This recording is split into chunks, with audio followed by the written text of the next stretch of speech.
نازاد ازل ہے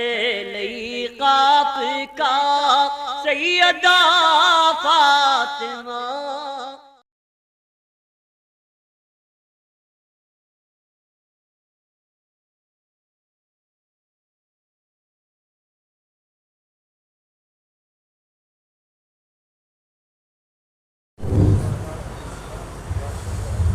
نحمده ونصلي وسلم على رسوله الكريم وعلى آله الطيبين الطاهرين وأصحابه الأكرمين أجمعين وعلى من تبعهم بإحسان إلى يوم الدين أما بعد. وقال تعالى في شأن حبيبه الكريم: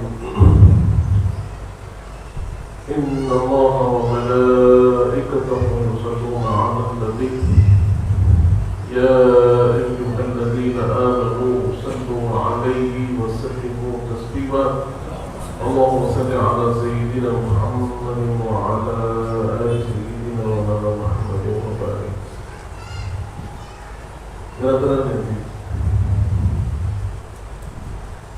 جیسے آپ سب سماعت فرما رہے تھے کہ ہم حضور پیارے پیر اور سرات المستقیم رضی اللہ عنہ آپ کی حیات بابرکت اور خصوصاً آپ کے جو تعلیمات ہیں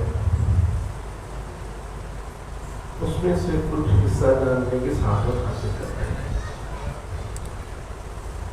اللہ رب العزت نے اپنے اولیاء کو اسی لیے بھیجا تاکہ وہ اللہ کے بندوں اور اللہ کے مخلوق کو رب سے جوڑ دے. جو بندے بیراہ روی کا شکار ہے انہیں صحیح راہ بتائے. جو بندے حق کی تلاش میں ہیں وہ اللہ والوں کے راستے پہ چلنے لگے یقیناً ان کی تلاش اپنے منزل مقصود کو پہنچے گی. تبھی تو اللہ فرماتا ہے کہ جب تم دعا کرو اهدنا الصراط المستقیم. اس صراط المستقیم کی تفسیر میں رب فرماتا ہے صراط الذین انعمت علیہم. کہ جو صراط المستقیم ہے سیدھا راستہ ہے استقامت والا راستہ ہے وہ ہمارے اولیاء ہمارے نیک بندے ہمارے انعام یافتہ بندوں کا راستہ ہے. برادران عزیز تو جب ہم حضرت پیارے پیر اور سرات المستقیم رضی اللہ عنہ آپ کی بارگاہ میں اپنی عقیدت کو پیش کرتے ہیں اور آپ کے تعلیمات سے کچھ چیزیں حاصل کرنے کی کوشش کرتے ہیں تو اس میں ایک اہم چیز آپ نے سمجھائی اور آپ نے بتایا کہ اگر تم مخلوق سے مر جاؤ فرمایا کہ جب تم مخلوق کی نظر میں اور مخلوق سے تمہارا تعلق ایسے ہو جائے کہ جیسے کسی انتقال شدہ کا تعلق ہو جاتا ہے کہ اب لوگوں سے کوئی غرض وابستہ نہیں رہے تو پھر اللہ تم پر رحم فرمائے گا اور اللہ تمہیں ایسی زندگی دے گا جہاں پر اللہ کی نعمتیں تمہیں حاصل ہوں. تو پہلا جو قدم آپ بتاتے ہیں نفس امارہ سے نفس مطمئنہ کی طرف جانے کا. آپ فرماتے ہیں کہ اگر تم اللہ کی بارگاہ میں پہنچنا چاہتے ہو اللہ کا مخاطب بننا چاہتے ہو تو مخلوق سے ناطے کو کم سے کم کرو کہ تمہاری ضرورت تمہارا تعلق تمہاری توجہ یہ لوگوں سے کم اور اللہ سے زیادہ. اور اس کو آپ نے لفظ موت سے تشبیہ دی کہ جیسے آدمی مرنے کے بعد لوگوں سے منقطع ہو جاتا ہے، اس کا تعلق منقطع ہو جاتا ہے، اس کی امیدیں منقطع ہو جاتی ہے، اس کے جو احساسات ہیں لوگوں سے جڑے ہوئے وہ کم ہو جاتے ہیں، ویسے ہی تمہارا تعلق۔ دوسری چیز آپ فرماتے ہیں کہ اپنی خواہش کی انتہا کو پہنچو، اب یعنی اپنی خواہش کی موت واقع ہونا، آپ کی خواہش مر جانا، جیسے اس سے پہلے بھی آپ سے میں نے عرض کیا کہ آج ہمارا جو اکثر کام ہو رہا ہے، ہماری زندگی روز مرہ جو چل رہی ہے، اس کے اندر ہماری خواہشات کا بڑا دخل ہے۔ ہم کیا چاہتے ہیں، ہمیں کیا پسند ہے، ہمیں کیا چاہیے، یا پھر کسی اور کی خواہش کا بھی خیال ہوتا ہے۔ ایسے ہی زندگی چل رہی ہے، اپنی خواہش پوری کرو یا کسی اور کی خواہش پوری کرو۔ پہلا جو قدم آپ نے بتایا کہ مخلوق سے کٹو، کسی اور کی خواہش ختم ہو گئی۔ دوسرا قدم بتایا کہ اپنی خواہش، اپنی مرضی کو ختم کرو، اور وہاں جب تمہاری خواہش اور مرضی ختم ہو جائے گی تو تم پھر اللہ کے رحم کے مستحق ہو جاؤ۔ تیسری چیز فرمایا کہ اپنی زندگی میں ہی ایسے ہو جاؤ جیسے تم فنا ہو چکے ہو۔ مطلب یہ ہے کہ اب تمہاری خواہش باقی نہیں رہی، یہاں تک کہ تمہارا ارادہ بھی باقی نہیں رہا۔ تیسرا قدم، پہلی لوگوں سے جو وابستگی ہے اس میں کمی آنا، دوسرا اپنی خواہشات کے مطابق جینے سے آدمی پرہیز کرنا، اور تیسرا فرمایا کہ تم اپنا ارادہ بھی ختم کر دینا۔ برادران عزیز، اس کا مطلب کیا ہے؟ مطلب یہ ہے کہ اب آپ کی زندگی کا جو دار و مدار ہے، آپ کی زندگی کا جو وقت گزر رہا ہے، جو اس راستے پہ آپ چل رہے ہیں، وہاں نہ آپ لوگوں کی پرواہ کرتے ہیں، لوگوں کی خواہشات کی پرواہ کرتے ہیں، لوگوں کے احکام کی پرواہ کرتے ہیں، بلکہ آپ کی نگاہوں میں کسی چیز کی پرواہ ہے تو رب کی پرواہ ہے، رب کے حکم کی پرواہ ہے، اس کے پسندیدہ عمل کی پرواہ ہے۔ اب آپ کی نگاہیں ہمیشہ رب کی طرف ہوتی ہے۔ دوسری چیز کہ اپنی خواہش کو رب کے حکم کے سامنے فنا کر دینا، کہ اب آپ کا معاملہ آپ کی خواہش کے مطابق نہیں، رب کے حکم کے مطابق چلنا۔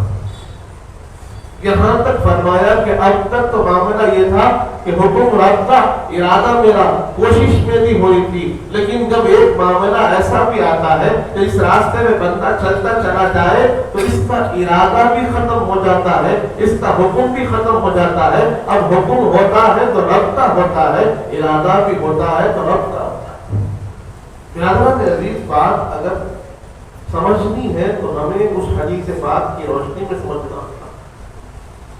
جہاں صحیح بخاری کے اندر حضور پاک فرماتے ہیں کہ اللہ رب العزت فرماتا ہے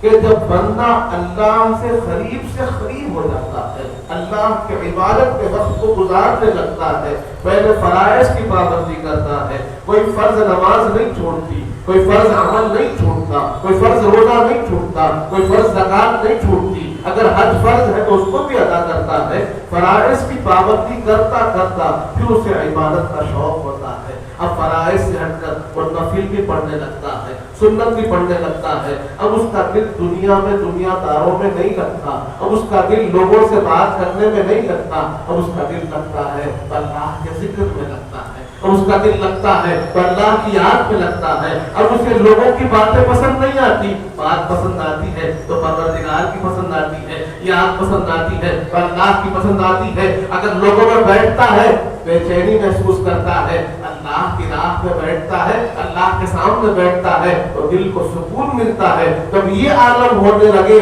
کہ رب کی یاد، رب کی محبت سب پہ غالب آ جائے تو ایک موقع ایسا بھی آتا ہے کہ جب بندہ سب کو چھوڑ کر رب کی بارگاہ میں پہنچ جاتا ہے تو رب العزت بھی فرماتا ہے اے بندے میں تجھے پسند کرتا ہوں، میں تجھے پسند کرتا ہوں۔ مقام فائد ہو جائے کہ سب کو چھوڑ دیا، سب سے کٹ گیا، مخلوق کو بھی چھوڑ دیا، اپنی خواہش کو بھی چھوڑ دیا، اپنی مرضی کو بھی چھوڑ دیا، یہاں تک کہ اپنے ارادے کو بھی چھوڑ دیا۔ اب جو ہو رہا ہے رب کے حکم سے ہو رہا ہے تو رب فرماتا ہے میں تیرے آنکھ بن جاتا ہوں جس سے دیکھتا ہے، میں تیرے کان بن جاتا ہوں جس سے سنتا ہے، میں تیرے ہاتھ بن جاتا ہوں جس سے تھامتا ہے، میں قدم بن جاتا ہوں جس سے چلتا ہے، کہ بظاہر تو ہے لیکن حکم بھی ہمارا ہے، ارادہ بھی ہمارا ہے۔ ارادہ پھر یہی تو فرماتے ہیں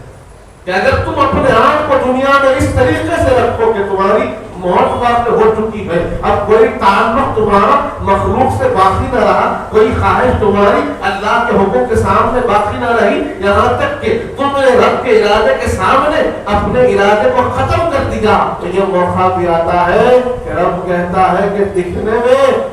بظاہر کام تیرا چل رہا ہے،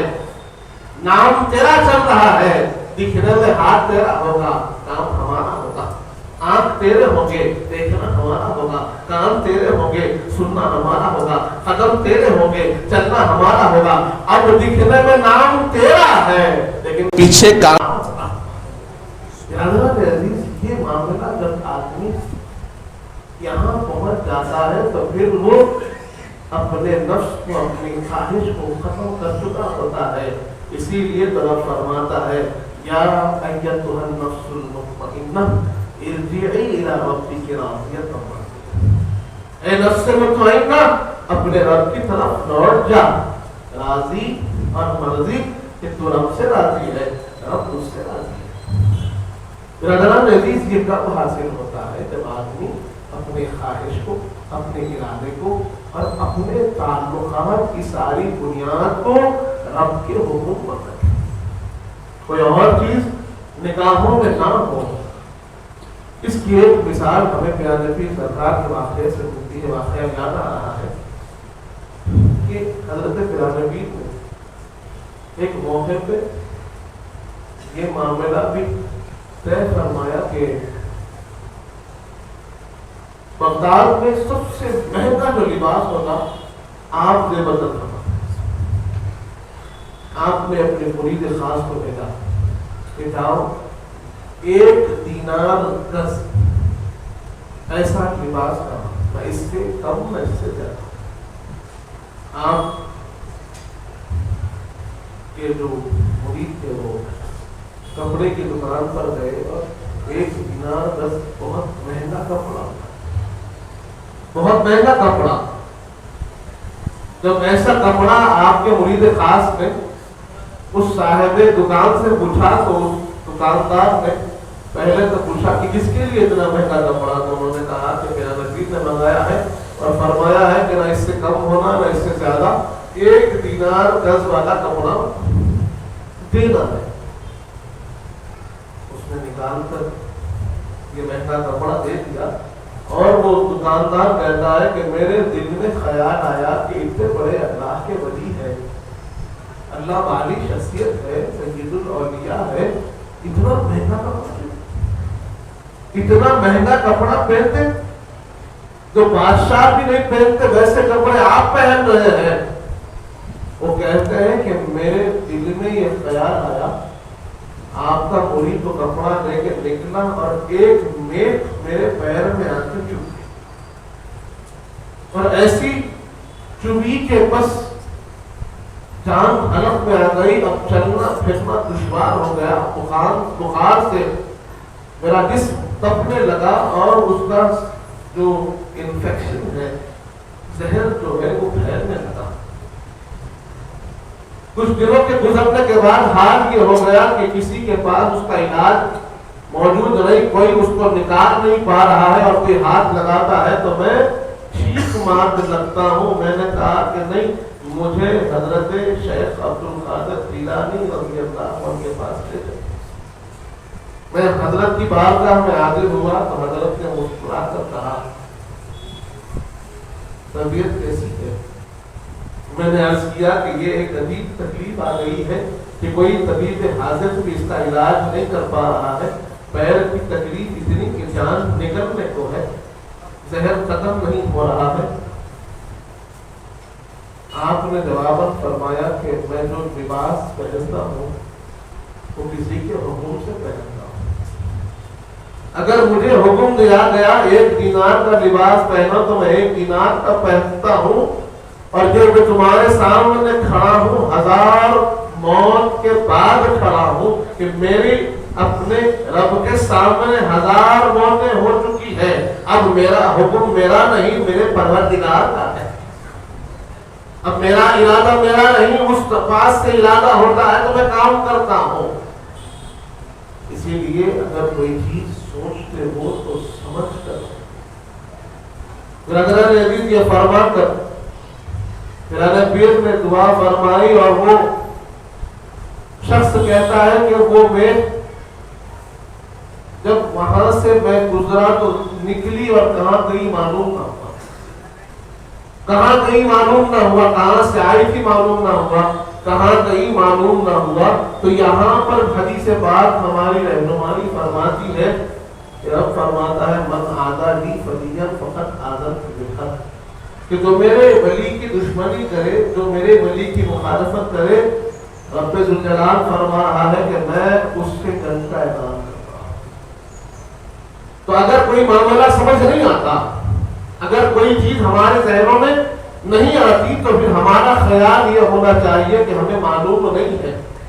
ہم اس کا اعتراف کریں،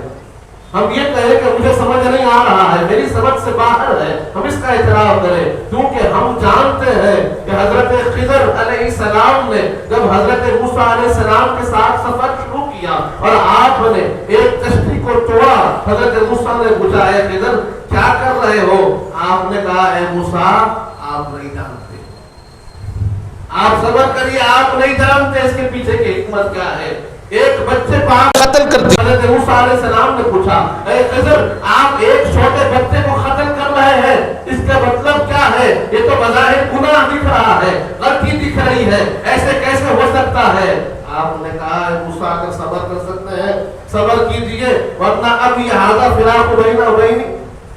کہ اب آپ کے اور ہمارے درمیان میں یہاں سے جدائی ہو سکتی ہے۔ حضرت موسیٰ نے کہا کہ نہیں، جب دیوار کو ٹوٹتا ہوا دیکھا، دیوار بنا دی، بھوکے پیاسے تھے، انہوں نے کھانا دینے سے انکار کر دیا۔ موسیٰ علیہ السلام نے کہا اب تو کھانا دے سکتے ہیں، آپ نے فرما دیا کہ اب ختم جدائی آپ کی ہماری۔ برادران عزیز بات کیا ہے؟ بظاہر موسیٰ علیہ السلام کا سوال کرنا کوئی غلط نہیں تھا، لیکن حکمت آپ نے بتائی کہ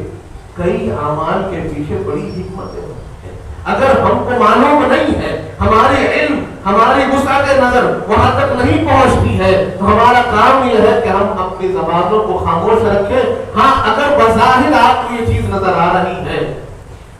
کہ وہ صریح شریعت کی مخالفت ہے، احکام شریعت کی صریح مخالفت ہو رہی ہے، تو پھر وہاں آپ کو ضرور یہ کہنا پڑے گا کہ احکام شریعت کی مخالفت ہے۔ لیکن اگر ایسا نہیں ہے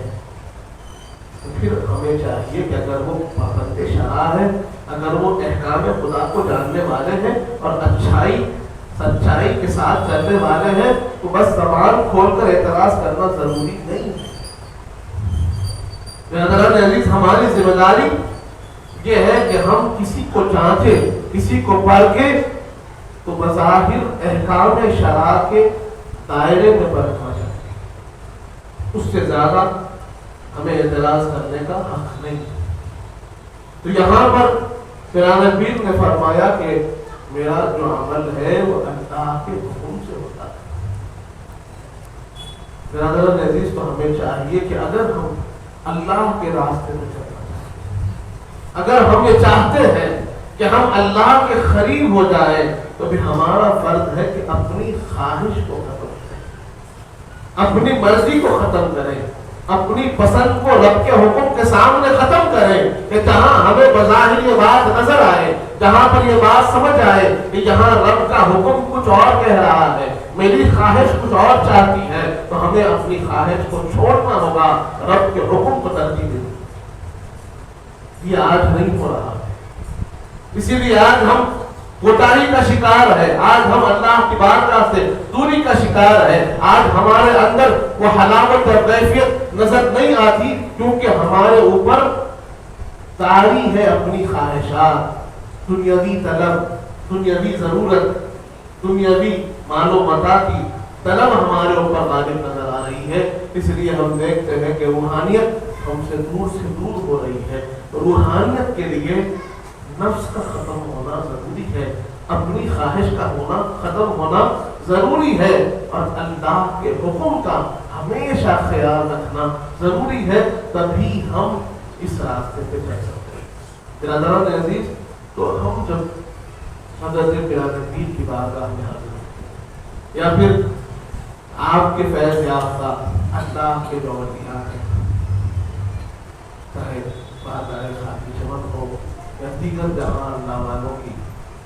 موجودگی ہے، وہاں حاضر ہوتے ہیں، تو اس غرض سے حاضر ہونا، ایک اپنی محبت، اپنی عقیدت اور جو فیض اللہ یہاں سے تقسیم کر رہا ہے وہ حاصل کرنا، اور دوسری چیز یہ ہے کہ ان کی جو تعلیمات ہیں کہ یہ اولیاء اللہ نے زندگی کیسے گزاری ہے، یہ مقام جو انہیں حاصل ہوا کیسے حاصل ہوا، اس راستے پہ چلنے کی کوشش کرنا، اپنی زندگی میں وہ تبدیلی، وہ فرق لانا کہ جو خرابیاں ہماری زندگی میں ہیں، جو گناہ ہماری زندگی میں ہیں، یہاں تک کہ جو جائز ہے لیکن خلاف اولا ہے، جو اللہ کے راستے سے دور کر رہے ہیں، اللہ کے ذکر سے دور کر رہے ہیں، تو پھر اپنے آپ کو ایسے اعمال کی طرف لے جانا جو اللہ کے راستے پر مضبوط کرے، اللہ کے ذکر سے جوڑے، اللہ کے کلام سے جوڑے، اس راستے پہ چلے کہ زیادہ وقت ہمارا دنیا طلبی میں نہیں، زیادہ وقت ہمارا اللہ کے ذکر میں گزرے، ایسی کوشش ہمیں کرنی چاہیے۔ اور اللہ تعالیٰ سے دعا ہے جب تک مبارک انعام پر اور ایمان پر رہے، وقت اللہ حضور پاک صلی اللہ علیہ وسلم کا دیدار نصیب کرنا، ہمارے اور صالح متقیوں پر اقرار رہنا، ہمارے گناہوں کو معاف کرنا، ہمارے گناہوں کو نیکیوں سے تبدیل کرنے والے، ہمیں جو پریشان حال ہیں ان پریشانیوں کو دلانا، ہمیں جو بیمار ہیں انہیں شفا کاملہ عطا کرنا، ہمیں جو مخلوق ہیں ان کے خطروں کا عطا فرما، جو بچیاں بیٹھی ہوئی ہیں ان کا نصیبہ نیک فرما، جن کی شادیاں ہو چکی ہے ان کی زندگیوں میں خوشیاں عطا فرما، جو کچھ کہے ہیں جو کچھ سنے ہیں اس پر عمل کرنے کی توفیق عطا فرما۔ حضور پاک صلی اللہ علیہ وآلہ وسلم کا سچا غلام و امتی بنانا ہے،